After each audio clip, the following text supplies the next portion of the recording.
You're listening to the Savage Lovecast, Dan Savage's sex and relationship show for grown-ups. If you're under 18, get out of here, young'un.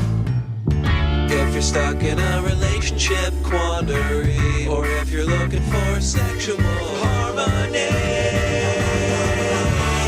well, there's nothing you can't ask on the Savage Lovecast.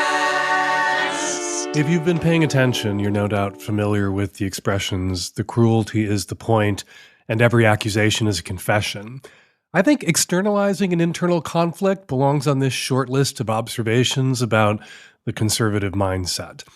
The suffering of people Trump supporters hate and fear, immigrants, queer people, people who live in blue cities, is the adhesive that binds them to one another and to Trump. Adam Serwer wrote in The Cruelty is the Point, his piece in The Atlantic in 2018. The cruelty is back in 2025, and it's worse. We've got cruelty on steroids and meth now.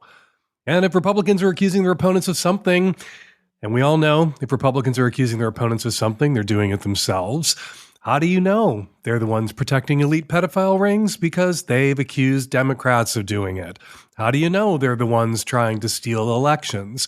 Because they're accusing everyone else, from Barack Obama to Hillary Clinton to Nancy Pelosi, of trying to steal elections. Every accusation is a confession.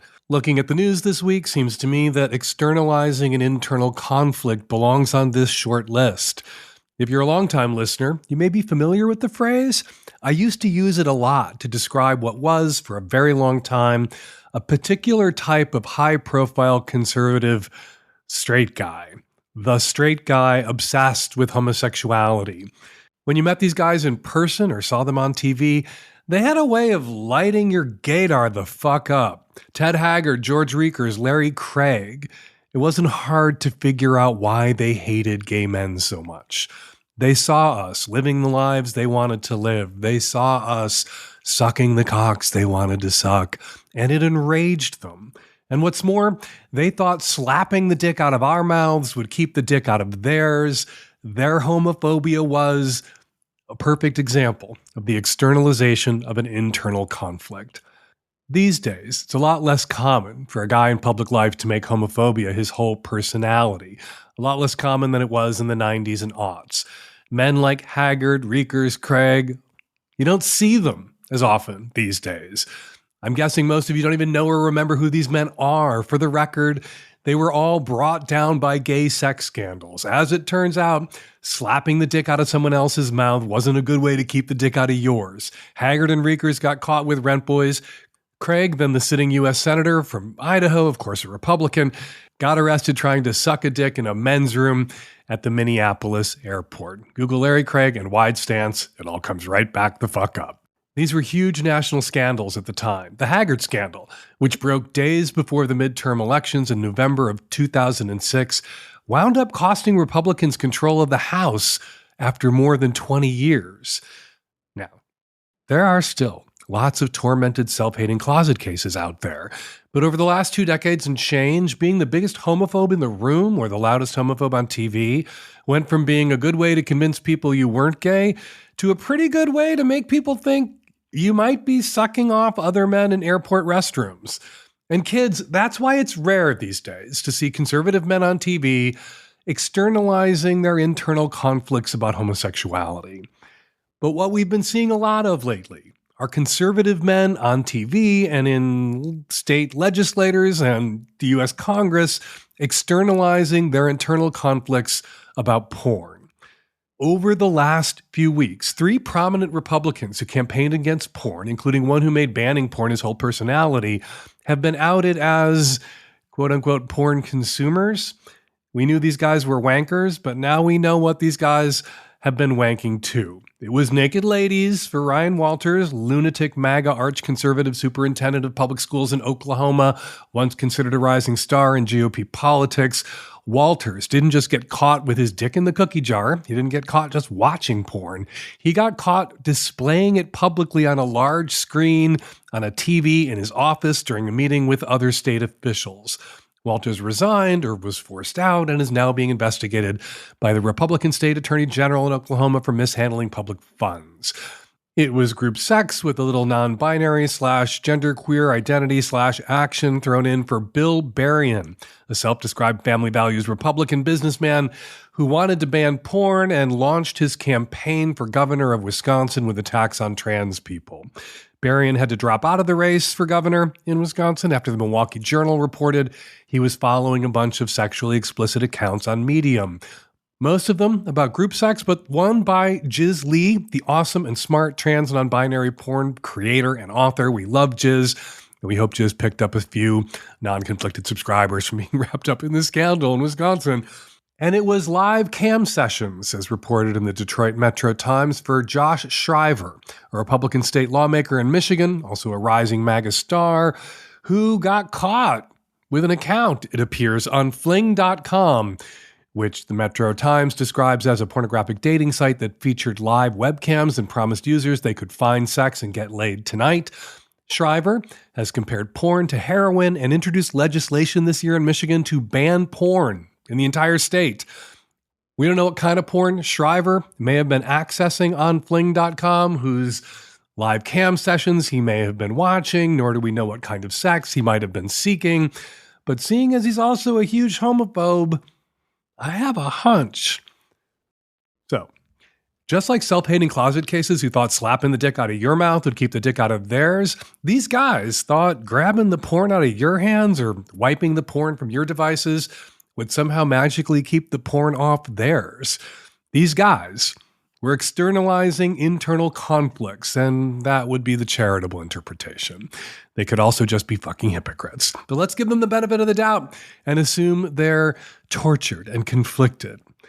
Seems to me that just like the assumption that high-profile homophobes must be secretly gay, an assumption we encouraged by accusing high-profile homophobes of being secretly gay, and how that fear of being perceived to be secretly gay got a lot of those closet cases to stop being, well, not homophobic, but stop being high-profile homophobes. The assumption that high-profile anti-porn crusaders are secretly watching a lot of porn, coupled with accusations that high-profile anti-porn crusaders are watching or secretly watching tons of porn, might get some of them to go the fuck away, too. All right, before we start, just wanted to say how insanely proud we are as residents of the Pacific Northwest of everyone in Portland who's been out there protesting ICE in creative and nonviolent ways and making Donald Trump and Kristi Noem look like idiots in the process. Loved the dance parties, loved the dinosaur costumes, loved the naked bike ride. And I hope everyone out there is planning to attend the No Kings protests in your towns this Saturday, October 18th. I've heard some people say that the last two No Kings protests were just a bunch of boomers with funny signs. All right, if you don't want the biggest protests against Trump's creeping authoritarianism to be just boomers with funny signs, then get your millennial butts or your Gen X, Gen Z, or Gen A butts to the No Kings protest in your town and bring better signs. And yes, these protests, they do matter. Republicans wouldn't be going on TV to attack them in advance like Mike Johnson and J.D. Vance did this weekend if these protests weren't freaking them the fuck out. Go to nokings.org to find out about the protest planned for your town. All right, on this week's show, we hear from two callers with very different takes on dating bigger people. A straight woman wants to know if what she's heard through the grapevine is true. Is there a shortage of gay tops? And could gay tops even be going extinct? And we get a call from a gunkle who wonders how to reach out to his preteen great-nephew trapped deep in Trump country. And joining me on Magnum, Amp from What's the Safeword is here. We talk about puppy play, the full spectrum from the goofy kind to the hardcore BDSM kind. We also talk about how the right has been attempting to weaponize what, to many kinksters, seems to be the most goofy and harmless kind of kink play in going after puppies. And while I had Amp on the line, or Amp on the leash, I asked him about Locktober, whether kids belong at fetish events. Spoiler alert, they do not. And Amp shared a funny story with me about a confused sex partner who tried to incorporate a chicken coop full of live chickens into a pup play scene with him. All that's coming up on today's show. Let's get to the first call. This episode of the Savage Lovecast is brought to you by ericalust.com, the world's leading platform for ethical cinematic adult films. Right now, my listeners get 45% off your subscription when you enter the code SAVAGE45 at ericalust.com. That's ericalust, with a K. This episode is brought to you by Foria. Foria, makers of Awaken Arousal Oil, Intimacy Melts, and Sex Oil. Get 20% off your first order by visiting foriawellness.com/savage and using code SAVAGE at checkout. Hi, Dan. Heterosexual woman from the West Coast here. My boyfriend and I have been dating for about 8 months, and we have a pretty good sexual chemistry, sexual relationship, apart from one thing. We don't really have a lot of P&V sex, mostly because it took him a while to get hard when he was with me. So we were kind of waiting on that a little bit. And then now he usually does get hard, but the sex just it doesn't last very long. He's never actually come when we're having sex. And we finally talked about it recently, and it kind of came down to he just doesn't feel very confident when we're doing it. He's a bit of a bigger guy. He's on the beefier side, which, I love. I find him very attractive, but he told me that when we're having sex, he just feels like he looks really bad and looks really stupid. And I reassured him that I find him attractive, I find him sexy, I'm into it, but he just doesn't feel confident, and I don't really know how to help him. I don't know how to help him feel more confident in a way that doesn't make it sound like I'm criticizing how he looks right now, or that I'm not enjoying our sex life, because in some way I am. I just think it could be a lot better. So, yeah, what can I do to help him feel more confident in himself? I think the best way to help him is to just keep loving him, loving on him, loving his body, fucking him in whatever ways work for him. Have sex in whatever ways work for him right now. And if that means mutual masturbation, or he's more comfortable with, enjoys oral sex more, that means mutual masturbation and oral sex may be centered for now, as the kid might say. They may be what's on the menu for now, but you should tell him, remind him the puss is always there whenever he wants or needs it. And hopefully in time he'll learn either to take yes for an answer and accept that you are in fact attracted to him, which proves he's attractive. Yeah, or he won't. Sometimes people refuse to take yes for an answer because they would rather be right than proved wrong. They would rather be vindicated, even if vindication is a negative for them, even if vindication means getting dumped by a woman who is into you because you couldn't accept that you are indeed attractive to her. You couldn't see that this woman was into you, or you didn't believe her when she told you, when she showed you over and over again that she was into you.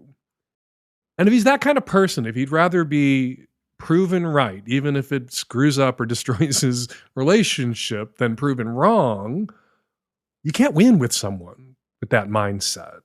If what he wants to say to himself is, I was right all along, she was never attracted to me, and the proof is here now in that she dumped me, even if you explain to him at the moment you're dumping him that you're dumping him because he refused to believe you and take yes for an answer because you refused to believe that you were indeed attracted to him, which proves he is attractive to some, which is the best any of us get. No one's attractive to absolutely everybody on earth. If that's who he is emotionally, then there might not be winning for you here. There might not be getting through to him. So fuck him like you mean it. Maybe you'll fuck some sense into him. But at some point, if there's no change, no progress, no ability on his part to take yes in the form of your soaking wet pussy for an answer, you might have to stop throwing good fucks after bad. And I don't want to say dump the motherfucker because he's not a motherfucker, but dump this sad guy who won't take yes for an answer at that point. Not already, not anytime soon, but at that point, once he's proven to you that he'll never take yes for an answer. One other theory out of left field, there are people out there who enjoy other forms of sex more than fucking. There are guys out there who would rather have hand jobs or perform or receive oral sex and hopefully perform or receive hand jobs than have PIV intercourse. You know, not everybody in gay land likes anal intercourse, receiving or giving. And there's a name for those guys now. We call them sides. They're neither tops nor bottoms. They're sides. And I assume there are some sides out there in straight land too. Some people who don't enjoy penetrative sex. I've heard from people who are straight who don't enjoy penetrative sex for all sorts of different reasons. Most of those people I've heard from who don't enjoy penetrative sex are women. Sometimes it's tied to trauma around penetrative sex. Sometimes it's tied to discomfort or pain around penetrative sex. And these women have wonderful, fulfilling sex lives that don't involve penetration, that involve a lot of outer course or pegging the shit out of their subby bi bottom boyfriends or whatever it is that they figured out to make a sex life work for them, working with and around their interests or limitations. And it could be possible that your boyfriend is a rare straight male side and that he's more comfortable telling you that he feels awkward in his own body or he feels unattractive than he is telling you that he's not interested and has never been that good at PIV because he's not interested in it, because it doesn't turn him on the way other sex acts turn him on. I could see for a straight guy there being more stigma attached to admitting that you're just not that into penetrative sex than there would be to claiming that you just feel too unattractive to deserve penetrative sex. Hey, Dan, longtime listener. I have a question about non-monogamy. This one's kind of controversial, but I've been dating in the non-monogamous world for about 10 years, dating women. And man, I see this big crossover between non-monogamy and ADHD and people being very overweight. And it's becoming like a problem for me because I maintain my weight, I maintain my fitness. I'm not super fit. I'm not going to run any triathlons any day, ever. But, I think I'm kind of like you in that, I pay attention. My biceps are not as big as yours. So good job on that. But damn, it's like a problem for me. Like I want to date somebody who also cares about their fitness. And it is like this vanishingly small portion of the non-monogamous women in my city. And I have to ask if that's a thing everywhere or maybe it's just here. It's got me to the point that I'm just debating whether I can continue with this non-monogamy thing at all. I have not noticed a correlation between ethically non-monogamous community functions, ADHD, and people being extremely overweight. I do not, however, spend a lot of time at events for non-monogamous straight people. So yeah, for all I know, that Venn diagram is a circle, but I suspect that it's not. It may be that people with unconventionally attractive bodies, people with bigger bodies, are overrepresented in non-monogamous community events, cultural circles, non-monogamous communities, ethically non-monogamous communities. When you think about it, people who are practicing that kind of organized, ethical non-monogamy, going to events, yeah, they've already self-selected out of conventional sexual relationship, marital behaviors. And people who are themselves unconventional or told they're unconventional or unconventionally attractive may feel drawn to a community of people who are already self-identifying out of being tied to conventions of practice, like monogamy, or attraction, like only being into skinny bitches. But if you are only into skinny bitches or people who take care of themselves, people who are in shape, which is not to say that there aren't people in bigger bodies out there who take care of themselves. There are certainly people out there with bigger bodies who take care of themselves. People have different sized bodies for all sorts of different reasons, but they're out there. You may have to work a little bit harder to find the people that you're attracted to if skinny people in the circles that you move are underrepresented, but they're out there. And, for the record, you don't have to date or fuck people you aren't attracted to for whatever reason, even if your tastes or preferences might hurt their feelings, if they were made aware of them, if your reasons for not wanting to sleep with them might hurt their feelings, if they were made aware of them, which they don't need to be, even if your preferences aren't entirely your own, which they Might not have been originally, but certainly are now. What are you going to do about it? I think we should all fuck whoever we want to fuck. We should be, who wants to fuck us, of course. You want to be polite to people you don't want to fuck and who don't want to fuck you. And don't get drawn into arguments about why you don't want to fuck people you don't want to fuck. I am not feeling it is the only thing you have to say if you aren't interested in someone. And I'll add, if you're not interested in monogamy or good at monogamy, if that's been your experience of making monogamous commitments in the past, no longer identifying as non-monogamous or attempting to practice monogamy because the types of women that you're attracted to are underrepresented at the community events or parties that you go to or the websites you frequent, that seems to me a recipe for disaster. Better to do the legwork to find the women you are into who are also into you and also want the same things relationally that you want, than to go do something that you weren't good at or didn't want or proved yourself to be bad at in the past with previous partners. Yeah, do the legwork. It's good cardio, and you'll find the kinds of people that you are attracted to, I think, in every community, including the ethically non-monogamous community. Sex can be funny, messy, tender, transformative. Erica Lust believes that adult films should reflect that. Our sponsor, Erica Lust, creates original story-driven erotic films that center female pleasure, queer joy, and real desire. Think cinema, not cliches.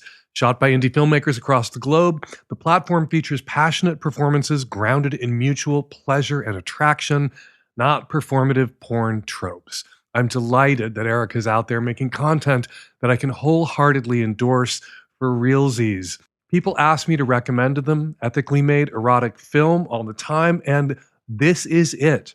Whether you're curious about fantasies or looking for connection through sensual storytelling, Erica Lust is where arousal meets art. Get 45% off a subscription with the code SAVAGE45 at ericalust.com. That's Erica with a K, SAVAGE45 at ericalust.com.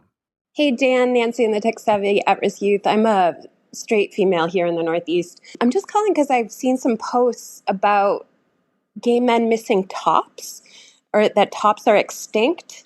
And I think you kind of alluded to there being fewer and fewer tops when you had a conversation with a porn star a couple weeks ago. So I was just curious what's going on. And if you could fill a straight girl in, I'd really love to hear it. Happy to fill a straight girl in. Don't want anyone to make any assumptions about whether I'm a top for straight girls, because I certainly am not.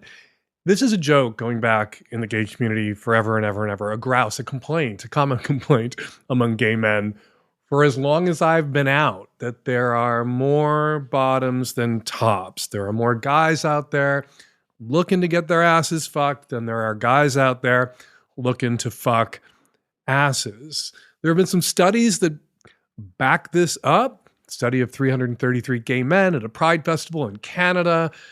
This poll was taken before the pandemic, so who knows what's going on now. But when that study was done, 43% of the men surveyed, gay men surveyed, said they preferred bottoming. 31% said they were versatile, and there's a lot of bottoms who hide under the verse category, under the verse label, and 26% preferred topping.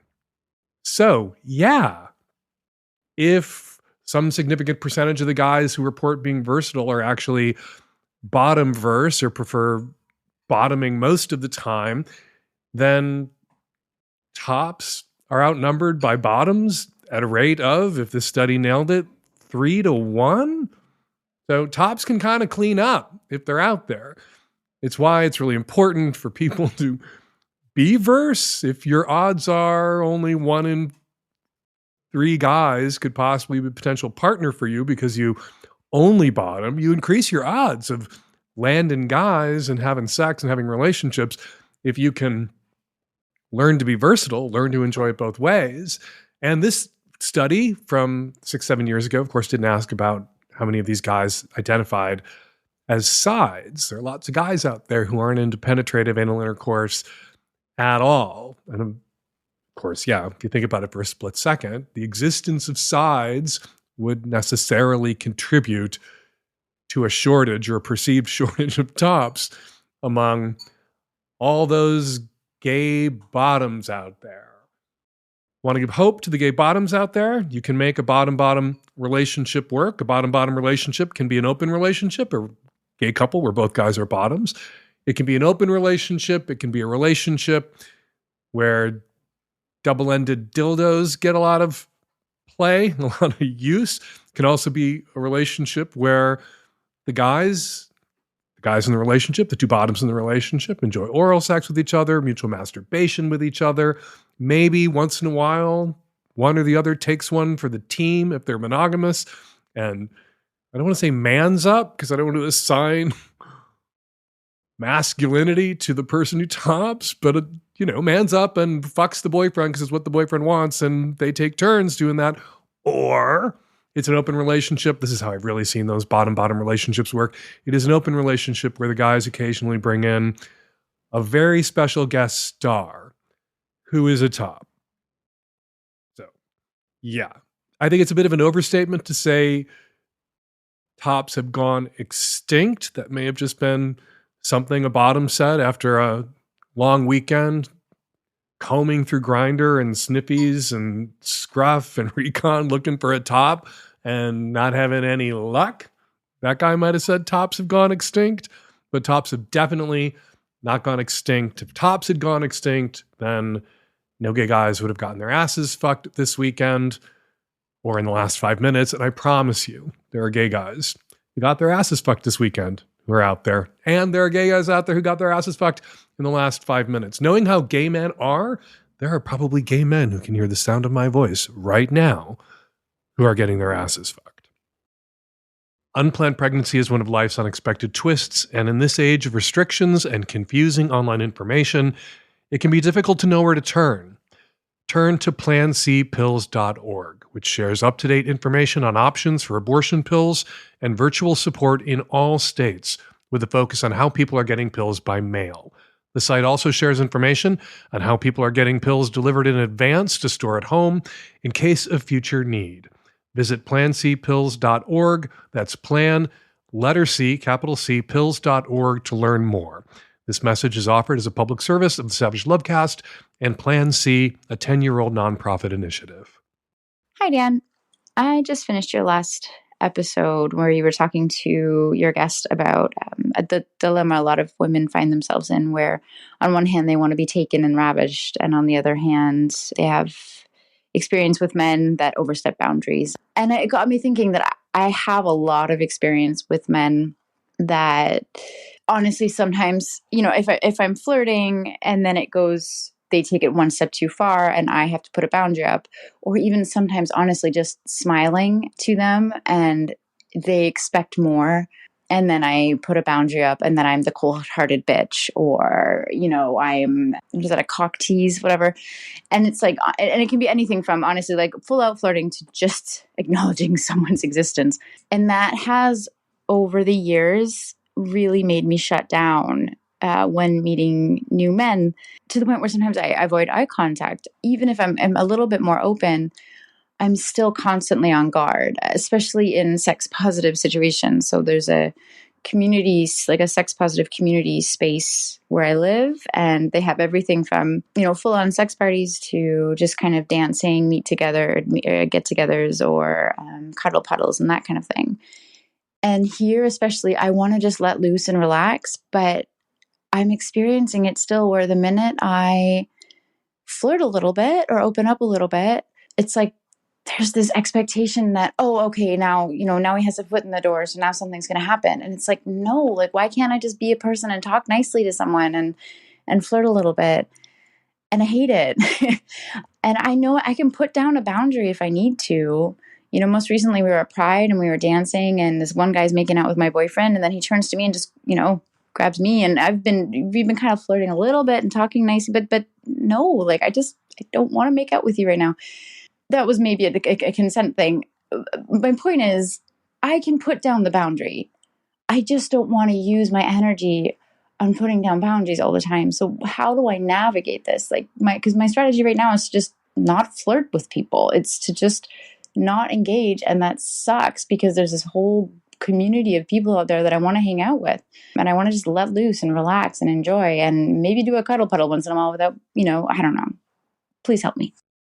Yeah, men and the assumptions they make and the emotional labor they require from women, putting women in positions of having to lay down boundaries that those women shouldn't have to lay down. I think here of guys who, in a fit of dickful thinking, and there are some guys who seem to be perpetually in a fit of dickful thinking, misinterpret friendly conversation at work or a smile from a barista who's working for tips or a polite nod from someone they sat down next to on the subway or the bus as sexual interest from that woman, from the barista, from the woman on the bus or the subway, from the new coworker who is just being polite and friendly as sexual interest. And women are constantly having to make it clear to the guy on the bus or the subway or the new guy at work or the guy who comes in for the latte every morning at 6 a.m. that they're not actually interested in fucking them. They're just polite people moving through the world being nice. And some women do indeed shut down, so exhausted at constantly having to fend off sexual advances of men who are misinterpreting polite interactions for sexual interest, but also the sexual attentions of men that they gave no indication, whose existence they didn't acknowledge. They didn't chat with in a friendly way that was misconstrued or flirt with in a playful way that was then, gave them false hopes or filled them with illusions about what might be possible. So I'm right there with you. I understand what it is that you're kind of sort of complaining about, but you lose me when you talk about how exhausted you are at having to lay down boundaries in the contexts where you're laying down boundaries. These aren't guys who come into your coffee shop that you're polite to who think you want to fuck them because you were polite to them. These aren't guys at work that you have to interact with and want to have a friendly, cordial, collegial relationship with who misinterpret your effort to have a friendly, cordial, collegial relationship as sexual interest. These are guys at sex clubs and a sex positive party who are flirting with, that you're engaging with. And in that context, at the sex party, at the sex positive space, these guys are making the not enormous leap to this hot woman at this sex party is here to have sex. That's why people go to sex parties. I'm here to have sex. That's why I'm at this sex party. And we are flirting. She is chatting with me in a flirtatious way. Yeah, if you want to go to sex parties in the sex positive space and make eye contact with guys and flirt with guys because you want to hang, you want to be in that community, well, then that is a boundary you're going to have to lay down again and again and again and again. And I don't think guys who are self-sorting into a sex party are doing anything wrong by assuming the women that they meet at the sex party, who flirt with them at the sex party, might be interested in having sex with them at the sex party. Of course, nobody goes at the sex party from a smile and a nod and a brief flirtatious conversation to fucking without more conversation to make sure that initial interest, if that's what the initial flirtations telegraphed, had actually elevated to an interest in engaging sexually. But yeah, if you talk to people at sex parties, if you talk to a lot of people at sex parties, and you don't want to have sex with anybody at the sex party, you're going to have to make that clear to the people at the sex party, be they men or women, over and over and over again at the sex party. So maybe don't go to the sex party then. As for the guy on the dance floor at the pride party who is making out with your boyfriend and then turned to make out with you, that exact thing has happened to me. Where I was with my husband and my boyfriend, actually, in a gay bar, and this guy that we knew that my husband and boyfriend were flirting with began to make out with my husband and my boyfriend, and I was just kind of standing there which is fine. I'm happy to watch. And he turned and started making out with me. And I had to be like, oh, no. Not I want to watch. I actually didn't even want to watch. I went home, but I wasn't interested. But he thought that I might feel left out. He thought that the three of us together may have been a package deal. He wanted to bring me in, make sure I felt welcome. And so stuck his tongue in my mouth. And I had to pull my face off his face and let him know without shutting it down, without ruining the vibe, that, yeah, I was absolutely 100% fine with him taking my boyfriend and my husband home, but I wasn't down. And that's on me. We were in a really sexually charged environment, and sexually charged things started happening with and to the people that I love and that I came with, and the person engaged in those sexually charged things with the people I love and came with assumed that I wanted to be a part of it. And of course, a 6-foot-tall man turning to me and making out with 6-foot-tall me, it doesn't carry the threat, that instantaneous reaction that so many women have to male sexual attention, which which often comes bundled with male sexual aggression, that I was in danger. I never felt in danger. So I always am very cognizant of the fact that a woman in that situation that I was in may feel and react very differently, carries a different life experience into that interaction with a sexually aroused man than I do. But I understand what it was the guy making out with your boyfriend on the dance floor was trying to do, which was to bring you into the action that he assumed you were already a part of. Yeah, men can be terrible. I know, I'm a man who sleeps with men. I know how terrible men can be. And men are often moving through the world making assumptions about women and women's sexual interest in them that are not true, not borne out by the evidence.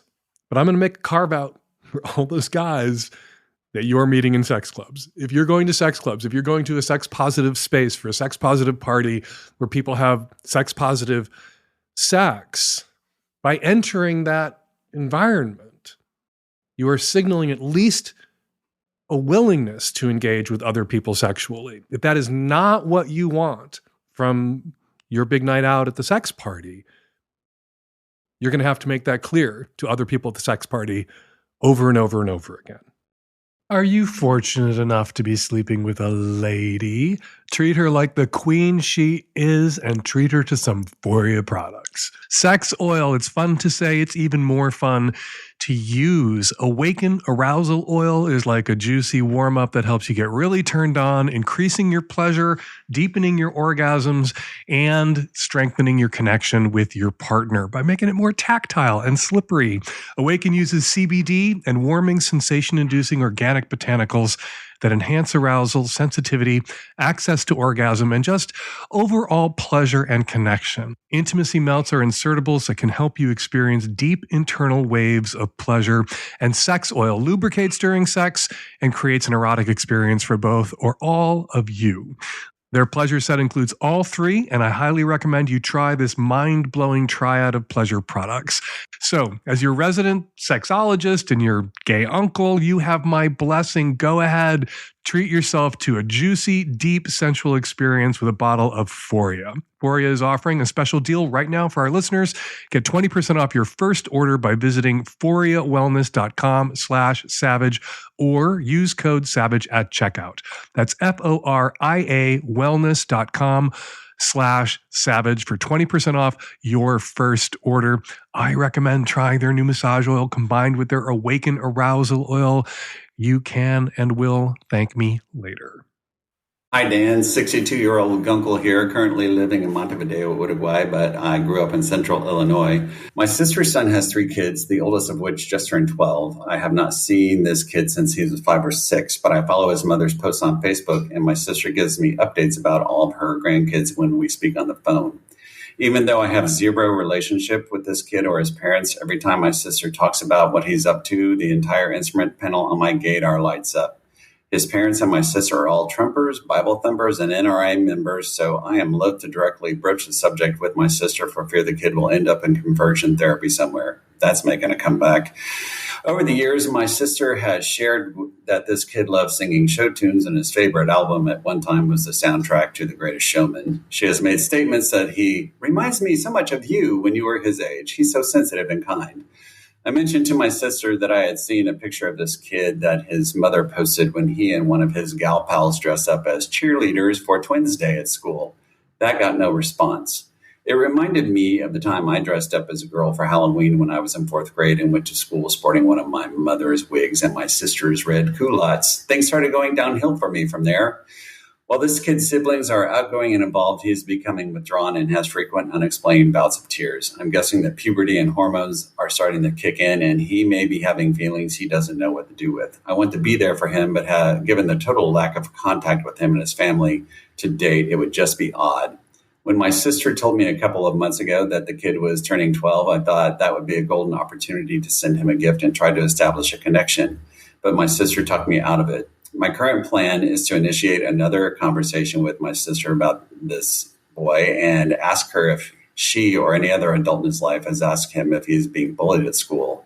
I'm thinking that the cheerleader outfit may have opened the door to bullying for him, just as my Halloween costume did for me. When I was 22 and came out, there was really no drama, just grudging acceptance, primarily because my mother set the tone and she was a bottom line kind of gal who loved her kids above all else and most of all me. But she's not around anymore to make sure everyone falls in line if this boy needs someone in his corner. What I need from you, Dan, and from your other listeners are some thoughts on a strategy to insinuate myself into this kid's consciousness without setting off alarm bells for the parents. My husband and I are brainstorming on how to send gifts for all three kids, but make this kid's gift a little different. Perhaps just a card that says something to the tune of, I may be far away, but I'm always here for you. Thanks, Dan. Any thoughts would be helpful. Your call came the day the Supreme Court heard arguments in a suit seeking to overturn Colorado's ban on conversion therapy for LGBT kids, which is banned in roughly half of the United States. Just took a quick glance at the New York Times article. This used to be a kind of bipartisan position that conversion therapy didn't work and was harmful to the children who were put through it. 9 of the state bans on conversion therapy were signed by Republican governors. This used to be something that there was an existing bipartisan consensus about. And we are rolling back the clock everywhere on everything in the United States, and potentially also on this. So your fear that your 12-year-old, whose parents and grandma, your sister, are Trumpers and conservatives and evangelical Christians, you may have mentioned, I assume they're evangelical Christians, most Trumpers are, your concerns that that kid may wind up in conversion therapy are not irrational. It is harder to find practitioners of conversion therapy now that it has been so widely discredited. I am old enough to remember when the head of Exodus International, the largest conversion therapy ex-gay organization in the country, closed up shop because their obviously gay-faced, gay-mannerismed leader who had once said that the opposite of homosexuality wasn't heterosexuality, the opposite of homosexuality was holiness, which, no, that's not it. That is not actually the opposite of homosexuality. And what a tell that was. But he wasn't being hetero. He was being holy by sticking to his wife's hole and not the boy hole that he really wanted to fuck. They closed up shop. The largest conversion therapy ex-gay ministry in the country. The head of it said it didn't work, and they shut themselves down. And they issued an apology to the gay men and lesbians that they had harmed. All right, back to you, back to this 12-year-old. You can't do what you can't do. And I don't think you should do anything that might make this 12-year-old feel like their gayness is so radioactive that it's being picked up by sensors all the way in Latin America. That might drive him further into the closet. It might draw attention to his homosexuality if he is indeed a pre-gay child on the part of his parents or grandparents, that could bring about the consequence that you fear, this kid being bullied by the worst possible bullies a gay kid can have, which is their own family members, or bundled off into a conversion therapy program if indeed his parents can find one. So gifts with winking telltale cards or notes, I think the potential for that backfiring is so extreme you shouldn't risk it. if you want to do something that's a big swing, go home for a visit. You and your husband get on a plane, go home for a family reunion. Let this kid see you and your husband. Introduce yourselves to this kid while you're reintroducing yourself to this kid's parents and his other siblings, and getting to spend some time with your sister again and reminding your sister that your mother loved you and your husband, the matriarch of the family, was fine with you being gay by dint of your presence, not because you necessarily need to say anything. You can be the meteor. You can leave a dent. You can leave a big fat fucking crater. And then that kid will know that you exist, and that kid will see his parents interact with you, hopefully treat you with respect and kindness, and treat your husband with the respect and kindness that your spouse deserves. See his grandma treat you, or brother, with respect and kindness, treat your spouse with that same respect and kindness, and know that the adults in his life, if indeed he is gay, have it in them to love and accept a gay family member because they loved and accepted you and he saw it with his own eyes. And that is going to be so much more valuable to that kid than an extra special present in the bag of presents for all three kids, with an invitation for that kid in particular to contact you if they ever need to contact you about anything.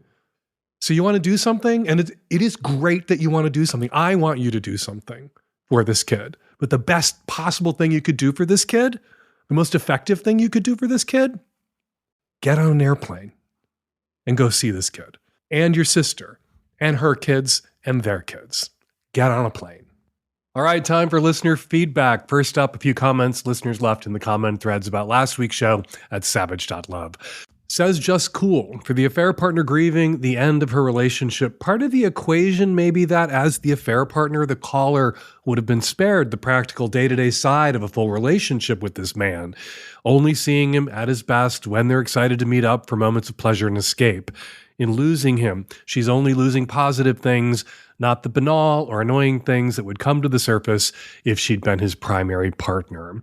Says Wand Circular, if your caller wants to use another guy's sperm as lube while mitigating risk, would pasteurizing it using a sous vide circulator or sous vide circulator work? You can pasteurize hen's eggs this ways without changing the color or texture of the raw egg much. Would pasteurizing sperm kill all or most of the STIs people worry about so people could play with it more safely? Yeah. Good suggestion. Seems like a lot of work and a huge investment in a sous vide circulator. Especially seems like a lot of work when you consider there are brands of lube out there like Spunk that really look a lot and feel a lot like cum. Says Golden Girl Jane, Dan, I love you and happy birthday, but I just listened to the intro last week, and what in the world was that? You compared kidnapped forced labor victims to submissive kinksters who are just too ashamed to admit that they're into being submissive? I honestly thought you were joking at first, but then it kept going. These people were taken advantage of by master manipulators who controlled them with the literal fear of God. All right, for the record, I did express my sympathy for the victims, and I'm not the first to observe that repressed sexual desires sometimes find warped outlets in religious rituals or beliefs or communities. Seems to me that if we don't want more people to fall victim to exactly this kind of manipulation, expressing sympathy for the victims is not enough. We have to understand why they, or why some of them, were susceptible to this kind of coercive control in the first place. So I'm going to agree with By Dan Fan and give the last word here to By Dan Fan, who writes, I was amused by the intro and I thought it displayed Dan's trademark humor, and I thought it made a very good point for at least some of these folks. The giving up of control, the humiliation and submission might be features, not bugs. It does seem correct to make the point to them that they could have found this dynamic in the kink community. I would go farther and say they could have had this dynamic and had it in a healthy way, this dynamic and their dignity too, if they'd sought out release in the kink community. All right, we love our commenters around here. They've made savage.love the one place on the internet where you should always read the comments. And if you have something to say about something I said on this week's show, go say it at savage.love. And now, as ever, Savage Lovecast listeners who left voicemails on our answering machine about last week's show, get the last word on this week's show. Hi, Dan. Comment for the woman who wants to talk about the relationship endlessly. One way to screen partners for this superpower is to ask or require that they be aware of their feelings and able to talk about their feelings and aware of their growth opportunities and able to talk about them. So putting it in the context of what they come into the conversation with as opposed to just talking about the relationship generally, which, oh my God, sounds so tedious to me as a straight male. Hey, Dan, 37-year-old straight man calling from Austin, Texas. In response to the woman last week whose male partners keep getting scared off by the constant relationship talk, it's not that all straight dudes are incapable of talking about our feelings. It's just that we value peace and harmony and don't want there to be a constant ongoing dialogue around the state of the relationship. I can't think of anything worse. Honestly, I would just rather be single. I'd like to think I have some emotional intelligence. I mean, I've listened to every single episode of this podcast since 2011.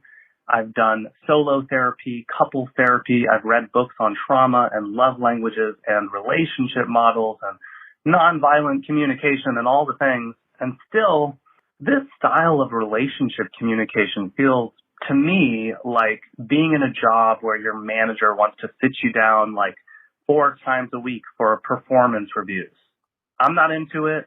And this kind of never-ending emotional processing is definitely a deal breaker for me. Hi, this is in response to the woman who loved processing and wasn't finding men who also like to do it. You missed a golden opportunity to mention poly, specifically kitchen table poly, where everybody talks about everything all the time. I tried a poly relationship and I found it exhausting to talk about everything all the time in that sort of relationship, but it sounds like it would be perfect for your caller. And we are going to leave it there. Got a sex question, relationship problem? At savage.love/askdan, you can record and upload your question or your comment directly onto our website, or you can make a voice memo on your very own phone and email us your question at q@savage.love, or you can call us at 206-302-2064. Hump, my dirty little film festival, screens in Kansas City, Cincinnati, New Orleans, Milwaukee, and Toronto this weekend. Go watch the trailer and order your tickets now at humpfilmfest.com. Submissions for Hump 2026 are open through December 6th. It's free to enter. Every filmmaker whose movie makes it into Hump gets a percentage of every ticket sold, and the filmmakers have a chance to win up to $10,000 in cash prizes. Micro listeners, we have opened the vault. All Savage Lovecasts going back to our very first super awesome episode in 2006 are available for all to listen to now. If you want to hear what I was talking about during the Bush administration, it's a sex podcast and it's a time capsule. Check it out wherever you get your podcasts. And our merch store is open and growing. We have t-shirts, coffee cups, Feast of the Ass, trucker hats, hoodies, and soon Savage Lovecast underpants, all at savage.love/shop. Follow me at Blue Sky at Dan Savage. Follow me on Instagram at Dan Savage. Follow AMP on Blue Sky and Twitter and Instagram at PupAmp. And listen to What's the Safe Word? That's WATTS, the Safe Word, on all podcasting platforms, or watch and subscribe on YouTube at What's the Safe Word. The Savage Lovecast is produced every week by Nancy Hartunian, and me and Nancy and the tech-savvy at-risk youth will all be back at you next week with an installment of the Savage Lovecast. Thank you for downloading.